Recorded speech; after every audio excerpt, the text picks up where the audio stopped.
अस्सलाम वालेकुम, जावेद पब्लिशर्स में खुश आमदीद। इस वीडियो में हम किड्स फूल और कलियाँ ग्रेड 5+ की एराब के सबक को आगे लेके चलते हैं। तुम चलते हैं अपने सबक की तरफ। सफ़ा नंबर 58 और सफ़ा नंबर 58 है एराब को देखकर हरफ पढ़ें। ये तो हमारे पास मज़ेदार सा काम आ गया। इसको कराने से पहले हम पहले बच्चों की दोहराई करवाएंगे उन सब एराब की जो हमने पीछे बच्चों को करवाए थे। यानी कि कुछ अल्फाज आप बसरी तरीक़ा तदरीस के साथ करवाइए, कुछ बोर्ड पे लिखिए और कुछ की हिज्जे करवाइए। जब तमाम एराब की दोहराई हो जाए और आप मुतमईन हो कि बच्चों को एराब की आवाज़ की पहचान आ गई है और वो कहाँ लगने चाहिए उनका भी पता चल गया है, तो फिर हम चलेंगे अपने इस सबक की तरफ। यहाँ पे आपने पहले तस्वीरों के बारे में बात करनी है, उसके बाद हम पढ़ेंगे इन अल्फाज को।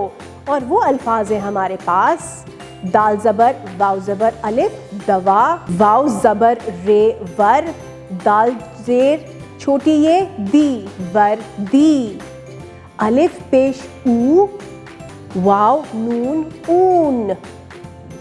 इसी तरह से डोरी दादा, वारिस दो, वर्क। इसी तरह से हिज्जे करवा के बच्चों को करवाइए और फिर आप बसरी तरीक़ा तदरीस भी इस्तेमाल कीजिए ताकि बच्चों को इन अल्फाज की पहचान हो जाए सही तलफ़्फ़ुज़ के साथ। फिर हम चलेंगे अपने अगले हिस्से की तरफ और यहाँ पे हमारे पास कुछ और अल्फाज हैं। अब इधर हमने करना क्या है, अगर आप देखें तो सफ़ा नंबर 58 पे इन्हीं अल्फाज के नीचे हमारे पास कुछ जगह मौजूद हैं, यानी खला यानी खाली जगह यानी खाली जगह, यानी कि ये लिखाई का काम है।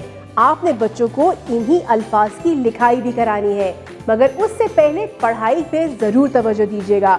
एक दफ़ा से बच्चों की एक दफ़ा से इनकी पढ़ाई करवाइएगा और उसके बाद बच्चों से लिखाई की तरफ बच्चों को लाइएगा।